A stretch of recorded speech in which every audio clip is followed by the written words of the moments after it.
Trust and transparency should be foundational for any business.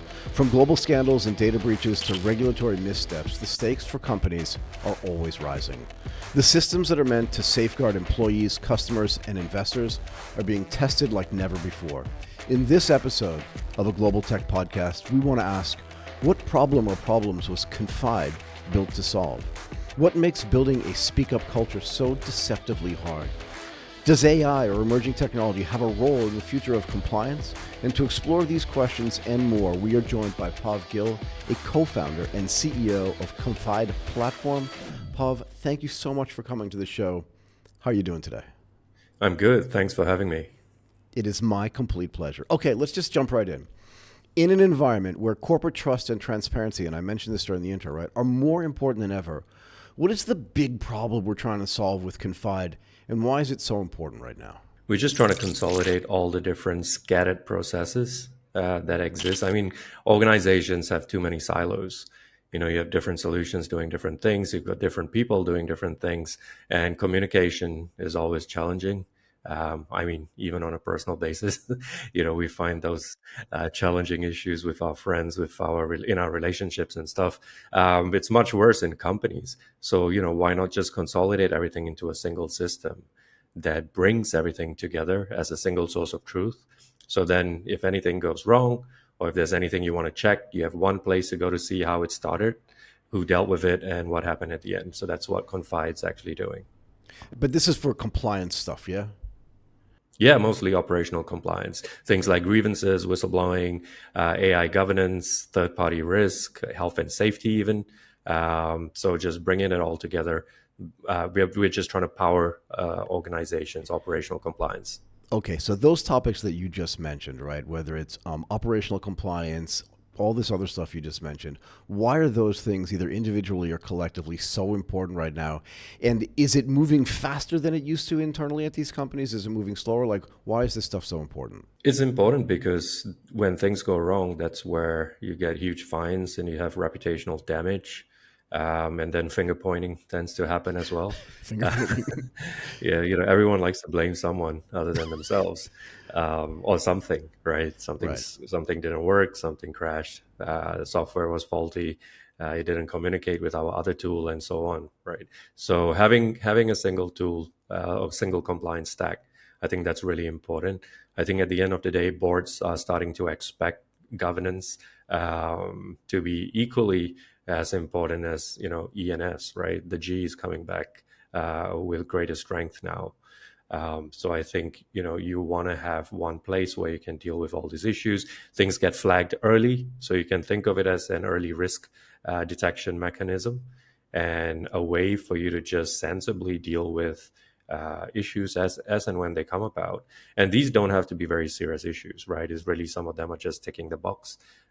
If something's not working, or if there's a transaction that didn't make any sense, it's flagged, it's dealt with. In the health and safety aspect, if a construction worker, he sees a loose cable, a loose wire, he just wants to flag that, have someone else deal with it. So being able to use that mobile phone, take a pic of it, and just carry on with his day-to-day activities on site. We're just making things easier for everyone in the organization from top to bottom. What are they doing now? And the reason why I ask is because, and you can see me thinking about this, right? Like, I spent my whole career at Morgan Stanley, Goldman Sachs, these big global financial institutions. And I'm not going to say that they were doing things that were bad, but I am saying that there were plenty of opportunities where it would have been nice to have just some mechanism to be able to say, I'll give you an example. Okay.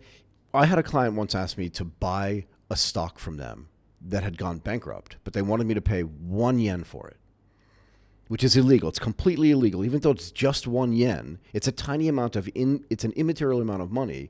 And the guy was literally like, he was pushing me super hard, right? And I went to my boss and I'm like, I'm not doing this. There's no way. I'm not going to violate some kind of regulation to do this, because it's my neck on the line, right? But there was no other mechanism to this. There was no system that we knew about. There was no way to log this. There was nothing. What are companies doing now? And like, how does this sort of integrated platform then fix that? Or where does it fit inside of all the other stuff that people are doing? Does that make sense? Yeah, it does. And that's also one of the reasons why we built conflicts of interest as a software. So managing these things, like you mentioned, being asked to invest or purchase something, currently it's a very manual process for companies. If you want to invest in a stock, right, you got to fill up a form, send it to your boss. He has to fire it off to his boss. Someone in the risk team at some point would approve it. But when it's that approval given, what stock is it, or what company is it given for? Is that actually tracking the trading desk to see if there are any violations? For example, if it's in a bank. So what we're doing is digitizing that whole thing. Same for gifts and entertainment, right? You need a register. You want to digitize that. So where this all fits in is you're really giving an intelligence tool to companies. I wouldn't say an external intelligence tool per se, but also an internal one. So then you can see, like, you can make those connections. So for example, if one day, an employee actually raised a conflicts issue, he wanted to invest in a company, the company somehow became a vendor and was mentioned in a whistleblowing case. It was mentioned as a company in a whistleblowing case. You as an organization, you can put all the dots together. You can see, like, wait a minute, this company was flagged before in our conflicts tool. Someone actually asked to approve an investment into it. Now, how did they become a vendor? Oh, wait, the third party risk software that we have actually says they were onboarded. And now the same person that was asking for all these approvals is now mentioned in a whistleblowing case. And now when we look at this person, he's also got a grievance case 2 years ago against him, right? So we're bringing that whole intel in one place. So you're saying that, like, if I'm using the Confide platform at scale, I'm inside a company, we're particularly thinking about having a new vendor come into our system, we actually may get some notifications that says, well, this company has already been flagged for conflicts of interest at other companies. Somebody was whistleblowing at this company for some other reason, may have nothing to do with you, but then it may give you second chance to say, like, maybe we don't want to work with these guys because they seem problematic. No, it wouldn't do that in terms of an external screen. So that's what you're referring to, but it'll do it internally. So if we don't want to use companies or entities as an example, we can use employees. Go ahead. So say there's an executive, someone external has raised a complaint against him through the platform, saying, this guy is trying to bribe me to purchase your software. Straight away, the system would be able to detect by name and say, wait, this employee, he was 2 years ago in this grievance case. He had another whistleblowing against him 3 years ago. So then you can connect the dots. And you can also do that not only from an employee standpoint, but like a subsidiary standpoint. Why is this particular subsidiary, say, in country X? Why are they always coming up in reports? Let's double click into them and see what's going on in terms of why there's always an issue. Right. So that's where we're trying to connect all these dots. Because otherwise, if you don't have what you have in companies currently is a lot of point solutions doing specific tasks. So they may be doing something, screening some other aspect, but they're not communicating with a department that's a different department or a different software. Right. So we're just like bringing the whole ecosystem, all these functionalities and workflows into one place. So what we want to build really is the governance homepage of a company. So when you log on, you see that governance homepage. You can then straight away see what's happening at any one point, what's happening in the whistleblowing section, what's happening in the gifts and entertainment, the third-party risk section. So that's what we're actually building towards. So this is super interesting, right? So what you're suggesting is that, like, if some dude in London, I'm using London because I was in Tokyo, or some dude in New York, or some dude in the office in, I don't know, in Hong Kong was doing something sketchy and I didn't know about it, but somebody like brought something up to me, I could then go into my internal stuff and just go, oh my God, Bob is just constantly being flagged for stuff like this. Something needs to happen about this. It's all internal stuff. I get it. It's super interesting. Boy, I wish I had known that. There were plenty of people that needed to be flagged. And I wish I had known. It wasn't just in London and New York and Hong Kong, by the way. I'm sure there was plenty of that going on in Tokyo too. How would you say your previous work experience has shaped, like, the initial vision for Confide, right? Like, when you're sitting around, you look at your overall career and you're thinking, we really need to do this, but we need to do this because I learned this thing, that thing, and the other thing when I was doing some other jobs, right? Where does that experience come in, and then how has the vision evolved once you started building this? I mean, it was the whistleblowing experience, that's for sure. So that was what inspired me to create the whistleblowing software. That was our flagship product. I wanted to actually put my experience not only as a general counsel, but also as a whistleblower into a product. I wanted to, like, put that into something tangible. I didn't just want to be a consultant because, what's the legacy contribution there in terms of a hard product, right? Um, So that's why when we first launched, it was with the whistleblowing software. Why we made it unique is because all the software in the market that exists on for whistleblowing, they primarily just focus on receiving reports. But that's not where things go wrong. Things go wrong after that, right? What happened when you received the reports? How did the company deal with it? How was the communications done with the person reporting? How did you conclude that case? So that's what makes us different from the whistleblowing standpoint. So that's what we launched with, and it took a lot of it really took the market by storm because they never seen anything so end to end in that way. And then we had our customers actually telling us like, hey, you've built this great whistleblowing software. Can you now build something we can use every day? Because we don't get whistleblowing reports every day, right? Right. Thankfully, or at least I hope so. I hope so. I was going to Um, say if they are, that's a bigger problem that they have. Yeah, so that's when I put on my general counsel compliance hat again, and I spoke to a lot of these customers, and that's where we started expanding the product suite to deal with daily operational issues like grievances. That's so common in companies. Could be bullying, harassment, environmental breaches that need to be flagged, um, conflicts of interest management, third-party risk. In terms of vendor due diligence, for example, and then AI governance. I think it's really going to be big because you have so many companies starting to adopt AI solutions, right? Like all the tools, all the software, that's going to become like a norm. In fact, it already probably is. But then how are you governing those solutions? Because there's a governance framework, the EU's coming up with an AI Act. So that's where the AI governance tool will be very critical for companies in managing a lot of these issues. Like what if the software is malfunctioning, it's hallucinating, it's now racially biased in terms of what it's doing, if it's a candidate screening tool. You need to be able to have somewhere where you can raise these issues. You can then manage them and bulletproof yourself as an organization. So I want to talk about the grievances, if you don't mind. This is something that's really interesting to me, partially because, and again, tell me if my memory's wrong on this, right? But you've worked at big companies as well. At some level, even if it's not the company itself, but maybe just in the smaller department in which you work, it comes, if the leadership is good, I would say, it sort of turns into a little bit of a cult.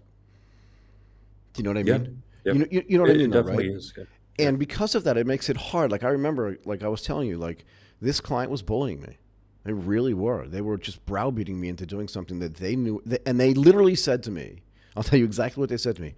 Hey, man, look, if you don't do this, I'm just going to call Lehman. They'll definitely do it for us. And then I'll just take all my business over to Lehman Brothers, which makes me laugh in retrospect because Lehman Brothers went bankrupt and Goldman was still there. But the point is that, like, it was really hard. So how do you convince people, right? Because having a tool is one thing, but then how do you work with the companies to convince people that the system itself is secure enough and that people won't find out who's giving out this information, that they can feel safe to actually file a grievance or be a whistleblower or do this stuff, and that bad things won't happen to them? Because there are plenty of stories in the news about people that did do this and just were harassed forever, right? So how does that help? I mean, there's so many ways to address that. It's kind of a loaded question. Yeah, but it's um, not meant to be loaded for you. It's meant to just be like, I want people to think about this in a yeah. way that, like, how can we make it easier for people? Because somebody who's reporting a grievance or doing some whistleblowing is Yeah. really trying to do the right thing. How do you build a culture internally to some of these companies where you can encourage them to use the tools in a way that's actually in the way that they were meant to be used, and that the grievances actually get logged, and that people feel comfortable doing it, and that they feel secure enough to do it? It's a conversation with leadership and whoever's in control functions. I think when you tell them you're not trying to do a cultural shift, but what you're actually trying to do is enable them or empower them to know about issues in the company first before being taken by surprise. I think that's where they realize, okay, that actually makes sense. Like, what do you mean? And what we're telling them is, look, you need to have something internally that's secure, that's safe, that's actually trusted by your employees. So they can flag everything. And not everything is a very serious big crime or some bad thing, right? Sometimes they're just disclosures like, oh, um, I walked past this room and the aircon's leaking, and I hope someone can go fix it because, there's a plug nearby, and I don't want there to be like an explosion or electric issue. But all you're doing is you're just flagging it, right? You may not necessarily want to drive an outcome the way you would want to drive, say, if you were a grievance victim of, say, sexual harassment. Now that becomes personal. You want justice, you want an outcome, but it's very different ways of dealing with it, right? So I think that's where you're telling companies, look, have a mechanism where simple things, it could be internal audit type, operational type risk, business risk, whatever, just flag it, put it somewhere someone can deal with it. Try to minimize the blockages from middle management. That happens very often in grievances and whistleblowing. You speak to whoever your supervisor is and he tries to just shut it down. And then the board or the general counsel or whoever, they don't even know about it until that person now goes external. And they are like, how come I didn't know about it? If I knew about it, I would have done something about it, right? Of course, it's a very convenient thing to say, but with Confide, you skip level reporting. You're actually going straight to the very top level for all these matters, and then they can down delegate. So you've got that audit trail, you've got that direct comms, and we've built in a lot of encryption protections and to try to protect people reporting. For example, in whistleblowing, we have the ability to leave a voice report. You can distort your voice as well. So if you don't want to type out a report, which is also an option, you can do that. I mean, even if you type a report and you upload evidence, we scrub out the metadata from that. So there's no way to try to track you down in the PDF or whatever you sent. So it's quite sophisticated in terms of how we go towards protecting people raising issues. What kind of risks do companies run because this is what I was thinking, right? Again, like I said, it's kind of cult-like, right? So it feels like internally we can have all these arguments and all these discussions and try to solve all these problems ourselves. But if somebody structurally, internally, U.S. power says, yeah, we're not going to deal with this, there's nothing really stopping somebody from going outside. What are the external risks that people run, just from your experience?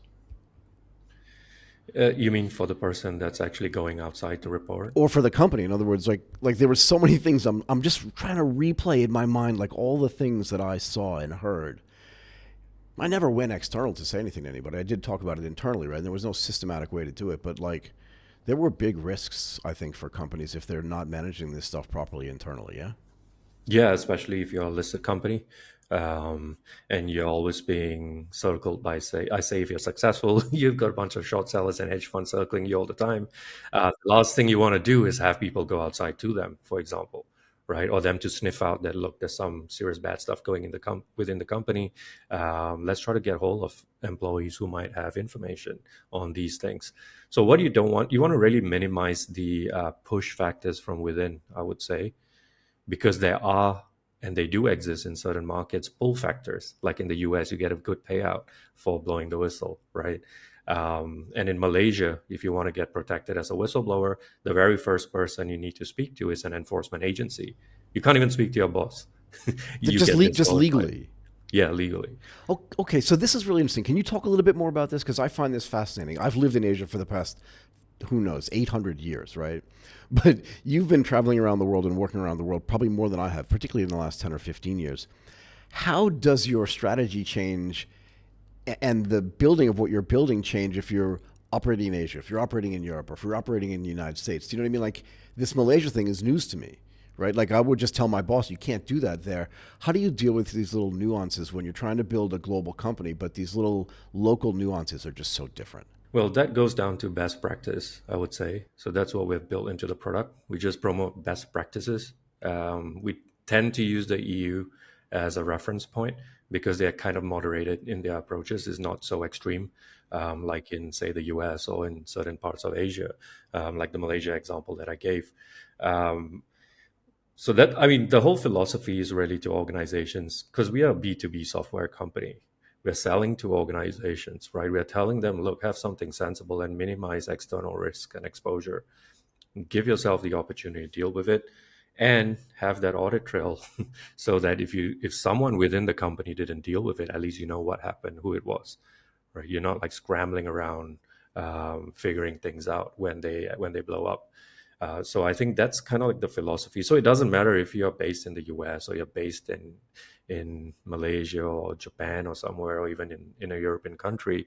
The philosophy of keeping things in-house for sensible risk management and case management is, I think, the philosophy that applies regardless of jurisdiction, regardless of industry type and company size. Got it. Look, I know you're not the tech guy, but I think a lot about when I use platforms. I think about, is this platform easy to use? What's the user experience like? How do you think about that, right? And you said earlier, if you don't want to type it in, you can use voice and stuff like that. How do you build like the UX, what I would call the UX, the user experience, so that it's easy for everybody at every place. Do you know what I mean? Because you want as many people involved as possible. How do you think about that? So how we've designed it is very scalable and customizable. So we don't kind of like impose upon a company. So we allow them to design it the way they want. If the company has a policy, has a specific look and feel that they want, that's easily done. It's part of the onboarding process. If, for example, on the landing page of, say, the whistleblowing software, that they want to put a CEO's video there of him speaking about, how he's wanting to promote a good speak up culture, and they take things seriously, they could always do that. They could embed it, and we've made it so customizable that Confide platform has a very minimal post onboarding kind of involvement. Everything can be done by the company themselves. They could even create their own workflows if they want, their own digitized processes. So that's what we're doing. We're giving them the software infrastructure, and then we are allowing them to digitize everything, including the look and feel, including cultural aspects to a large extent, into a software. So that's what we have actually done. We're not saying like, no, it only has to be done in this way if you want to use this software, right? We are not doing Right. that at all. Cool. Super cool. Yeah, no, I spent a lot of time thinking about UX because I've used so many different platforms over the last 25 and 30 years. Some of them get it really right. Some of them just like have not paid any attention at all, right? Oh yeah, yeah, for sure. Like, I mean, as a tech founder myself now, just getting me to use a new tech software is a real pain. Right? Right, right. Like, I It's just, just like another one. yeah, like there's such a big natural, maybe it's an age thing. I don't know, I don't think so. but Yeah, I don't I think. I don't just know don't how want to old. I don't know learn how like. old you are. I'm 42, but Yeah, so still, you're right? still Like, way I too don't young want to have to. an age problem with this, man. I just don't want to like. I mean, even things like HubSpot and everything. I know I need to be using it diligently for CRM, for example, and then there's other tools for making your life easier, like Notion, Miro, and all these other products. Yeah, but But then to me, Miro's a perfect example of this. You yeah, can use it all yeah, you want, and I'm not saying anything bad about this software specifically. But boy, a Miro board is not like easy to use. It's yeah. just not. I've used it a lot for like some, for brainstorming and stuff like that. It's just not easy to use. Anyway, go ahead. Yeah. Yeah. So when my co-founder, who's all about product and tech, he Yeah. tries to like push this onto me, I'm like, yeah, yeah, I'll definitely do it. But then I still, there's such a tendency to revert just back to Gmail and just telling people what to do.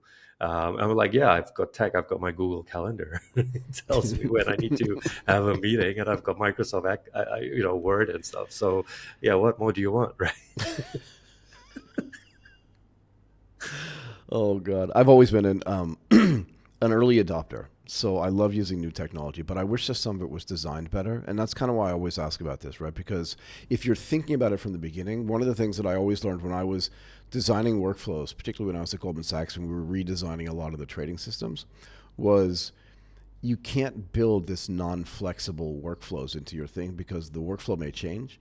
You don't want to have to rely on a tech team to come in and disintermediate that. You want it to be flexible enough so you can, as you said, change it. And for every company with whom you're working, their flows are going to be different. And you don't have to reinvent the wheel every time you do that, yeah? Exactly. And that's exactly what we've done. So we are building towards a goal where when you're on that governance homepage of your own version of Confide platform, you could just gen AI a prompt if you want to create a new workflow and a new process, and it will be done for you. Inside the platform. Yeah. Okay, that's super cool. That's really super cool. Sorry, go ahead. I interrupted you because I was so excited about it. Go ahead. No, that's exactly what the goal is. So again, we are just providing the tools and the infra, the software to execute, to let you execute your programs how you want them to be. So that was the other thing I was going to ask you is where do you see some other places actually inside of Confide as a company itself and as a platform to use artificial intelligence? In other words, is there a way to give a prompt internally that says, is this thing related to that other thing inside? Do you see use cases like that where AI can actually be super useful in connecting the dots? Yeah. Yeah, and that's already built in to a large extent. We have also built in pretty basic sounding stuff, but it's important, such as being able to flag potentially who's that one person that's doing multiple reports, but trying to rephrase them in different ways. It's like pressing the lift button, hoping the lift is going to come faster, right? So it's just not going to happen. It's like But that cross the street button. You just keep pressing it. yeah. Traffic never stops. Go ahead. Yeah, but it's so that we have those kinds of analytics. We're also building in analytics to see if a specific person that's reporting is flagging critical issues from a person's personal standpoint. Like, are they suicidal? Are they threatening to go to the police or to the regulators? Because then it becomes a critical response. It's a high risk. You need to deal with it ASAP. So we're building a lot of these kinds of intelligent aspects to it, and also translation. I mean, all these are like basic things, but fundamentally, I think where there's most value as well is generating your final reports. So as you've managed to a case, whatever kind of case, right, whether it's an AML case or it's a grievance or whatever, being able to then generate the final report, whether it's to the board or it's to the person that's reporting or to laterally to your peers, your team. I think that's where Gen AI or AI would be very, very powerful, because it just cuts everything, and you can pick and choose in that journey what you want to populate in that final report. Do you think as this stuff gets easier for companies to manage internally, right? If they have one overall system, like you said, that's interconnected, that it then makes it easier and actually more of an incentive for the board to pay closer attention to this stuff? Do you know what I mean? Because if it's hard, no one's going to do it. If it's like in this system, in that system, in this system, and there's no way to connect, and it's really hard to get a sense for what's going on. But if it's all unified, and again, if the end reporting can be really precise because of the way artificial intelligence is used, and it can be segmented because you only get, does this incentivize boards actually to be more involved and pay closer attention, do you think? Yeah, for sure. I mean, even if you think about, like, from a board perspective, they've got so many things they're looking after, including, say, cybersecurity, right? Cybersecurity is a big thing for boards. But what happens when there's an instance of a breach? So if that's flagged into the Confide platform, how you dealt with the case, the threat actor, for example, all the steps that were taken, did you bring in a law firm? If you brought in a law firm, you cloaked that aspect under privilege, you ring fence yourself and protected yourself. And then what the outcome was. So from a board perspective, if you have got like that single homepage, that single software, if you really want to deep dive into any aspect from a board reporting standpoint, because everyone likes to report very positively to boards, Sure, right? sure. We made $1 billion. We're just going to make $2 billion next. All this stuff is fun to do, but maybe not as Yeah, effective or as they it would should be. say like there were just 3 whistleblowing cases this month. Right, They right, weren't right, very serious, and then the board's like, yeah, 3 sounds like a small number, and okay. But if the board actually wants to deep dive into it, they could say like, what were the cases? How were they dealt with? Who wasn't Give me a report. uh, exactly? Or they could just ask for access and go inside and look at it if they truly wanted to go to that extent. So I think as a check and balance is extremely powerful, and even from a VC angle, right? From an investor standpoint, from a donor standpoint, before you cut the check to the NGO, the not-for-profit, make sure they got a confide in there. Same for VCs. Before you invest in a company, make sure they've got that in there, because in case anything goes wrong, you can go in to see, did anyone raise an issue? If they did, who dealt with it, and what really happened? I hadn't thought about this in the startup space, but I can imagine many scenarios. I mean, look, we can see what happened in Indonesia. I don't have all the details on it, but you see what happened. I think it was called e-fishery. Exactly. Don't Yeah. hold me on this. But again, if they had had Confide installed there, or Yeah. if people had been really paying attention, if the board had been paying attention, if they'd been getting reports, things may have come out in, like, I don't know how much money was lost in this case, but it was a ton of money. An unnecessarily large amount of money was lost in this case, yeah? Yeah.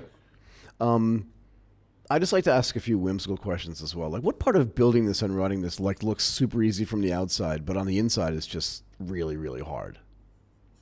It is. It's hard. I mean, I can't speak from the tech side because No, no, that's no. I'm that's just a talking about the co-founder thing. company. Yeah, yeah. Yeah, but and I'm glad he's got that problem, not me.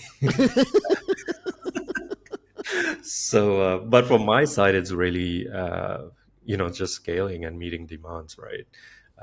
Because this is not what I'm a lawyer, and I've now made that step into becoming an entrepreneur. So it's quite interesting because obviously having seen companies that are successful from within, pretty mature ones, whether they're law firms or they're large companies, having personally crashed a company like Wirecard. So, uh, so this is what I was going to ask you. Do you feel, and I had been thinking about this actually since the first time we talked, right? Like, you're not building Confide by accident. You didn't just wake up one day, have no like relevant life experiences, and say, this is the thing we need to build. But do you feel in some way like, because you are a lawyer, because you know some technical founders, because you've had other experiences, that you're kind of uniquely qualified to build this thing? Yeah, I mean, I would say that I wouldn't say it myself. No, but you never say it. But I ask the question, so I can say whatever I want. But do you Yeah, feel yeah, like when you think about it, when you go to bed at night, you're thinking all of these little pieces that come together make me really uniquely qualified to be able to do this thing in a way that makes sense? Because you can have the legal conversation with the compliance department. You understand the flow and stuff like that. You've been through a whole bunch of turmoil yourself. Everybody knows about this. It's already been widely discussed. So combining all that stuff together kind of makes you uniquely qualified to do this. Yeah. yeah. I mean, I've also used the solutions that don't really work well. Exactly. And I've that's seen the part of what I gaps. mean. Yeah. Yeah, yeah. I mean, I've seen the gaps, and that's what I'm actually trying to fix.